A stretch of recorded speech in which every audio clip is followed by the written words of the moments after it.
Hi అండి అందరికీ. ఈరోజు నేను ఇంట్లో పల్లి పట్టి ట్రై చేద్దామని చేశాను. బాగానే వచ్చింది, బట్ కొంచెం ఫెయిల్ అయిపోయింది. ఎలా చేశాను ఒకసారి మీరు కూడా వేయండి. చూడండి, నేను మా వారు ఊరు వెళ్ళారు. టైంపాస్ కాక ఏం చేయాలో తెలియక ఇలా మొదలుపెట్టాను. కొన్ని పల్లీలు తీసుకున్నాను, ఒక కప్పు పల్లీలు తీసుకున్నాను.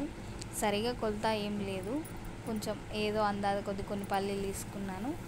అవి కొంచెం కొంచెం వేయించుకుంటూ ఒక కడాయి తీసుకొని అందులో పోసుకొని ఇట్లా వేయించుకుంటూ ఉండాలి. ఎందుకంటే పల్లీలు మాడిపోకూడదు కదా, అలా మాడిపోకుండా ఇలా వేయించుతూ ఉండాలి.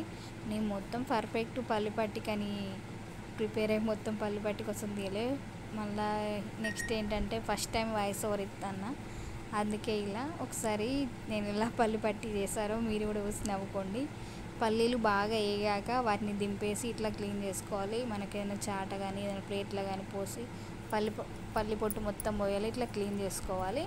తర్వాత మనం వీటికి కొంచెం బెల్లం మనం ఒక కప్పు ఏ కప్పుతోనైతే పల్లీలు తీసుకున్నామో అదే కప్పులో సగం బెల్లం తీసుకోవాలి. బెల్లం తీసుకొని అదే కడాయిలో బెల్లం వేసి కొంచెం వేడి చేసుకుంటే కొంచెం పానకం లాగా అంటే గట్టిగా వచ్చేలా చూసుకోవాలి. ఆ పానకంలో కొంచెం నెయ్యిని వేసుకుంటే ఇట్లా వంగుతుంది, టేస్ట్ కూడా బాగుంటుంది.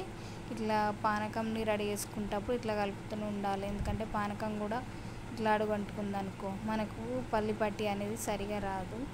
అది అందులో నేను కూడా ఫస్ట్ టైం చేస్తున్నా కాబట్టి నాకు కూడా అంత ఐడియా లేదు, యూట్యూబ్లో చూసే చేస్తున్నాను. ఇట్లా మనం ఒక గిన్నెలో కొన్ని వాటర్ పోసుకొని అది మనం చేస్తున్న పానకం వచ్చిందా లేదా అని చూసుకుంటూ చేసుకోవాలి. ఇట్లా ఒక 2-3 టైమ్స్ చెక్ చేసుకుంటే మనకు అర్థమైపోతుంది. ఈ పానకం అనేది ఎట్లా అంటే ఇప్పుడు వచ్చిన పానకం సౌండ్ అంటే గట్టిగా కొడితే గిన్నెకు ఒక సౌండ్ లాగా రాలి, అంత స్టిఫ్గా వచ్చినప్పుడే మనకు పల్లి పట్టి అనేది పర్ఫెక్ట్గా వస్తుంది. మళ్ళీ అందులో ఏంటంటే ఇది వేడిగా ఉండగానే మనం పల్లి పట్టిని రెడీ చేసుకోవాలి. నేను అలా చేసేటప్పుడే ఫెయిల్ అయిపోయింది. ఇట్లా కలుపుతూ ఉండాలి. ఇట్లా 2-3 టైమ్స్ చెక్ చేసుకున్నప్పుడు మనకు పానకం అనేది కరెక్ట్గా వస్తుంది. ఇప్పుడు ఇలా కలుపుకుంటున్నాం కదా, ఇప్పుడు ఈ టైంలో చూసుకోవాలి. మరీ టైట్గా వచ్చినా కూడా పానకం అందులో పల్లీలు వేసినప్పుడు ఇంకా టైట్ అయిపోయి మనకు పల్లి పట్టి అనేది కరెక్ట్గా రాదు. ఇట్లా కొంచెం కొంచెం కలుపుకుంటూ చెక్ చేసుకుంటూ ఉండాలి. వాటర్లో వేసి తుచ్చుకుంటుండే నాకు బాగా పానకం అనేది దగ్గర పడేదాకా చూస్తున్నా, అందుకే నాకు అంత పర్ఫెక్ట్గా రాలేదు. మీరు అలా చేయకండి, ఒకసారి ఇట్లా చెక్ చేసుకుంటూ ఉండండి. ఇట్లా కలుపుకుంటూ ఉండాలి. బెల్లం ఎంత అంటే నేను ఏదో కొన్ని పల్లీలతో ట్రై చేసిన, మీరు పక్క కొలతో చేస్తే పర్ఫెక్ట్గా వస్తుంది.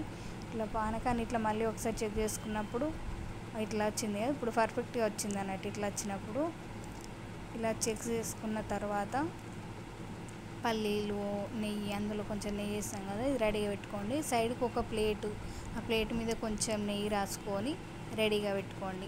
ఇప్పుడు ఆల్రెడీ పానకం వచ్చేసింది, ఇలా వస్తే పర్ఫెక్ట్గా వచ్చినట్టే. ఇట్లా మీరు వాటర్లో చెక్ చేసుకుంటూ ఉండాలి.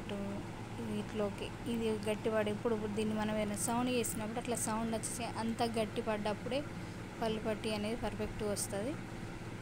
ఇట్లా కలుపుతూ బాగా టైట్ అయిపోయి నాకు బాగా ఇంత చిక్కబడద్దు పానకం, కొంచెం వాటర్ లాగా ఉన్నప్పుడే మనం చూసుకోవాలి. ఇప్పుడు బాగా దగ్గర అయిపోయింది కదా, అందులోనే పల్లీలు పోసి నీట్గా అంతా కలిసేలా కలుపుకోవాలి. ఇప్పుడు పల్లీలు పోసేసాం కదా, ఇప్పుడు దీన్ని మొత్తం దగ్గరికి కలుపుకోవాలి. అంటే మొత్తం పల్లీలు బెల్లం మొత్తం కలిసేలా కలుపుకోవాలి. ఇందులో ఏ మిస్టేక్ అంటే పానకం బాగానే వచ్చింది, బట్ అది కొంచెం ఇట్లా మొత్తం ఇట్లా బాగా దగ్గరికి కాకుండా ఇట్లా ఉన్నప్పుడే చేయాలి.